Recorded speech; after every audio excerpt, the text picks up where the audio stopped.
প্ৰত্যেকটো যুগতেই এই প্ৰশ্ন উত্তৰ সমাধান অমৃতৰ বৰষুণ হৈছে। আম্বাতমন সন্দদ্ধামি ভগৱত গীতে ভৰদ্দেশিনী। এই ভৱসাগৰত আমি তিনিটা তাপ পাওঁ, আদি ভৌতিক, আদি দৈবিক আৰু আধ্যাত্মিক। এই ভৱসাগৰত জীৱ মাত্ৰেই পোৱা এই তিনিটা তাপৰ পৰা পৰিত্ৰাণ পোৱাৰ বাবে এই বাক্যৰ মানে আৰু বেলেগ নাই, ভগৱত গীতাই আমাৰ এই ভৱসাগৰৰ পৰা পৰিত্ৰাণ পোৱাৰ দিশটো উন্মোচিত কৰে। নমস্তুতে ব্যাস বিশাল বুদ্ধে ফুল্লাৰবিন্দায় পত্ৰ নেতাহম য়েনাতয় ভাৰত তৈল পূৰ্ণ প্ৰজ্বলিত জ্ঞানময় প্ৰদীপাহ। ব্যাসৰ গাৰ বৰণ কলা আছে, সেইকাৰণে তেওঁৰ নাম কৃষ্ণ। হে বিশাল চকুযুক্ত অক্ষী বিশিষ্ট ব্যাসদেৱ, তুমি গোটেই ভাৰতবৰ্ষ জুৰি যেন এগছি ডাঙৰ জ্ঞানৰ প্ৰদীপ জ্বলাই দিলে। গোটেই ভাৰতবৰ্ষখন যেন এগছি জ্ঞানৰ প্ৰদীপ জ্বলাই দিলা আৰু তোমাক প্ৰণিপাত জনাইছো। আৰম্ভণিতে তেনেকে কোৱা হৈছে যে জ্ঞানতয়া ভাৰত তৈলপূৰ্ণ প্ৰজ্বলিত জ্ঞানময় প্ৰতিবহ। এই গীতাৰ বাণীসমূহ যেন সেই বন্তি গছৰ তেল নহয় জানো, আৰু সংযমে যেন শলিতা, আৰু জ্ঞানৰ প্ৰভাৱখিনি যেন সেই বিশাল বন্তি গছৰ পোহৰখিনি, আৰু কি গোটেই পৃথিৱীকে পোহৰাই দিছে। প্ৰপন্ন পাৰিজাতায় তুত্ৰবত্ৰৈক কপালয়ে জ্ঞানমুদ্ৰায় কৃষ্ণায় গীতামৃতে ত্বহে নমঃ। কৃষ্ণ যিবিলাক বদমাছ মানুহ, দুষ্ট, তেওঁলোকৰ কাৰণে শাস্তি প্ৰদানকাৰী, বেত্ৰ প্ৰদানকাৰী। প্ৰপন্ন পাৰিজাতা তুত্ৰবত্ৰৈক কপালয়ে, যিসকল দুষ্ট মানুহ তেওঁলোকক শাস্তি দিয়ে, আৰু যিসকল শান্ত ভক্ত বৈষ্ণৱ তেওঁলোকক আকৌ পাৰিজাত প্ৰদান কৰে। এতিয়া বাওঁ হাতেৰে চাবুকডাল ধৰিছে নেকি? নাই ধৰা। বাওঁ হাতেৰে লেকাম, ৰথৰ ঘোঁৰাৰ লেকাম ধৰিছে বাওঁ হাতেৰে, আৰু সোঁ হাতেৰে চাবুকডাল থৈ লৈ কৃষ্ণই লেকাম কিন্তু এৰি দিয়া নাই। ঘোঁৰাকেইটাৰ লেকাম বাওঁ হাতেৰে ধৰি আছে, চাবুকডাল থৈ হতাশ হোৱা অৰ্জুনক কি কৰিছে বাৰু? কেনেকে তেওঁ ভৰসা দিছে?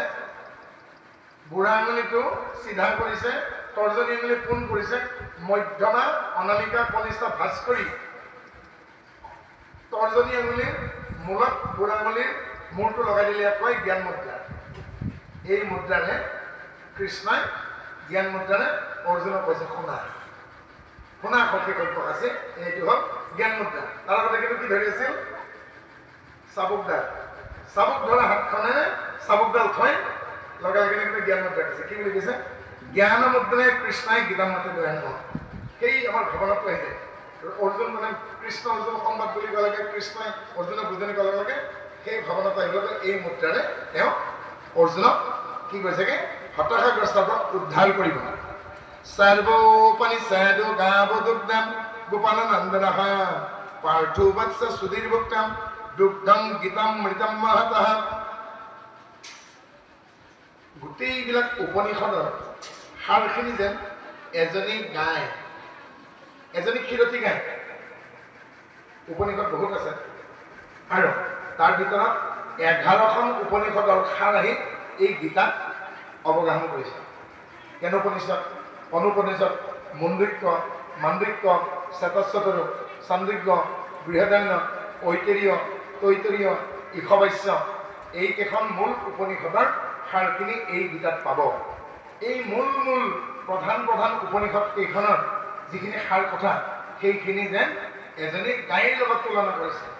আৰু অৰ্জুন যেন পোৱালি, এজনী ক্ষীৰতী গাইৰ দমৰাও হ'ব পাৰে, চেউৰীও পোৱালি হ'ব। পোৱালিটোৱে যেতিয়া মাকৰ উহাৰত খুন্দা মাৰি দিব, মাকে গাখীৰ তেতিয়া নমাই দিয়ে, আৰু খীৰাওঁতাজনক গোৱাল বুলি কয়, আৰু পোৱালিটোক বান্ধি থৈ গোৱালজনে গাখীৰ খীৰায়। ইয়াত সকলো উপনিষদৰ সাৰখিনি যেন এজনী ক্ষীৰতী গাই, অৰ্জুন যেন পোৱালি। কাৰণ অৰ্জুন নামৰ পোৱালিটোৱে প্ৰশ্ন সোধাৰ লগে লগে উত্তৰবিলাক কৃষ্ণ দিয়ে নাই জানো? যেন ক্ষীৰতী গাইজনৰ উহাৰত খুন্দা মাৰি দিলে, কিন্তু খুন্দা মাৰি নিদিয়ে জানো? আৰু এতিয়া মাকে গাখীৰ না আৰু পোৱালীক খাব নিদিলে কিন্তু মাকে গাখীৰ নমাই নিদিয়ে। আৰু কৃষ্ণ হ'ল ক্ষীৰাওতা, দুগ্ধা গোপালানন্দ। আৰু গাখীৰ খীৰাই কি কৰে? ঘৰত লগাখিনি ৰাখি বাকীখিনি ওচৰ চুবুৰীয়া যাক প্ৰয়োজন বিলাই নিদিয়ে জানো, সেইখিনি কি বুলি কয়? উঠনা। গতিকে কৃষ্ণই লগত যিখিনি দৰকাৰ ৰাখি যিসকলক বিলাই দিলে সেইসকলে আপোনাৰ কাষৰ মানুহখিনিক বিলাই নিদিয়ে জানো? যাক যাক দৰকাৰ, মোক 1 লিটাৰ দিবি দেই, মোক আধা লিটাৰ দিবি দেই, মোৰ সকাম আহি আছে, মোক দৈ লাগিব, নকয় জানো? আপোনালোক অৰ্থাৎ সেই উঠনা পোৱা মানুহ আপোনালোকে সেই গ্ৰাহকখিনি।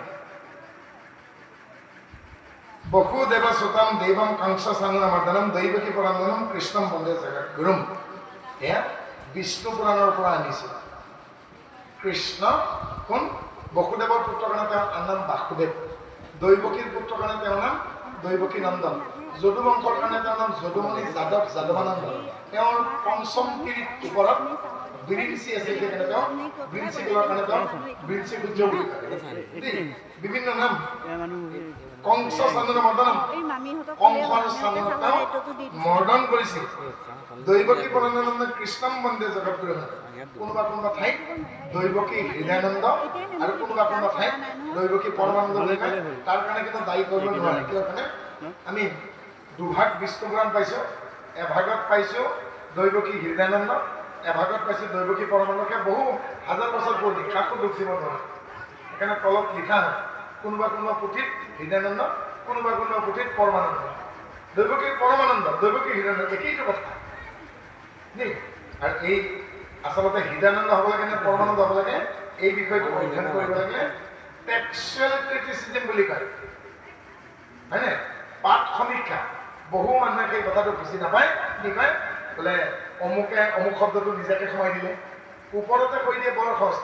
মই সহজ এটা উদাহৰণ দিছোঁ। দুৰ্ঘোৰ অপাৰ সংসাৰ সাগৰে সিটো মহাজনে আতি অপৰায় খেতলে। কোনো কোনো পুথিত আছে আতি মহাসুখে। তাকে লৈ যে কিমান কাজিয়া ভকতৰ মাজত দেই।